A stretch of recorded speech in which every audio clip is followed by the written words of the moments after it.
I'm an identical twin, and not only do we share emotions, we also share DNA, as proven through the manifestations of the physical tendencies we share. We both have had the experiences involving our heart, our thyroid, our gallbladder, and cancer. Can you talk to us about the energy and vibration that twins share? Well, certainly there is the biological connection. And because we cannot separate your biology from your vibration, that everything that you've said makes sense in that sense. In other words, you are an extension of source energy. It's also really worth acknowledging that the cells of your body are like you as a full consciousness, in the sense that you are learning as you go.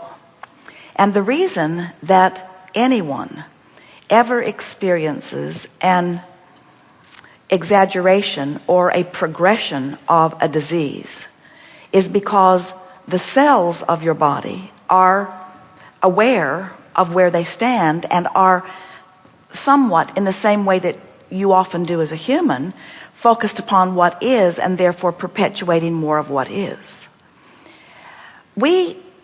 If we were standing in your physical shoes, would talk about our relationship with the other who was born at about the same time, under about the same conditions, to the same family, who lived in the same vibrational circumstances, who was being affected by the vibrations that surrounded them. We would refer to that twin birthing in those biological senses, but we would not talk about them in terms of energy. We would proclaim our individual reality, because really, if you really want to think about it, all humans that are coming forth could be called twins, in the sense that they're all coming forth from source energy and are all extensions of source energy, but all come from the same beginning. Now, it's different when you come from the same egg and the same sperm. In other words, we really get the twinness in all of this. But we want you to amplify and exaggerate for yourself the fact that you are a singular extension of source energy, and that you have an inner being who is unique to you. Unique to you. You may not have a mother who is unique to you, and you may not have a father who is unique to you, but you have an inner being, a source energy, who is unique to you. And yet there is this vortex, this collective vortex. In other words, that which man wants to call God is not unique to anyone individually, but the specifics of it are unique. Does that make sense to you? Mm-hmm. So the reason that we would demand that perspective from ourselves is because there is no reason in the world for you or anyone to assume that things are happening to you outside of your control, because nothing ever does.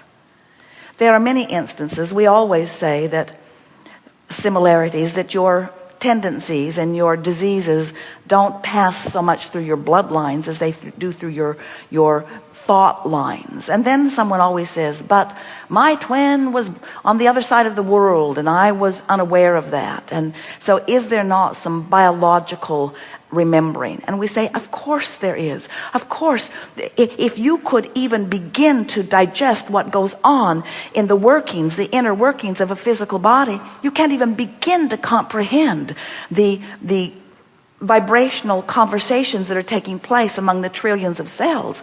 In other words, your physical apparatus is a complex apparatus, and it is the vibrational aspect of it that is the most important thing to you. And so if we were standing in your physical shoes, we would decide today that my strongest awareness is going to be between my relationship with my other twin, my non-physical counterpart, the source energy part of me.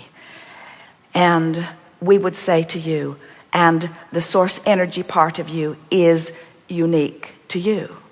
Now, in the beginning of our conversation with Jerry and Esther and many, people wanted to talk about soulmates.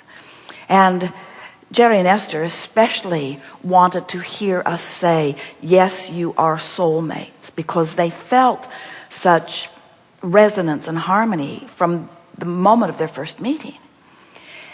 And as time went on, we were able to help them understand that you are technically a soulmate to everyone who is on the planet, but that you come forth with intentions that carry a stronger patterning.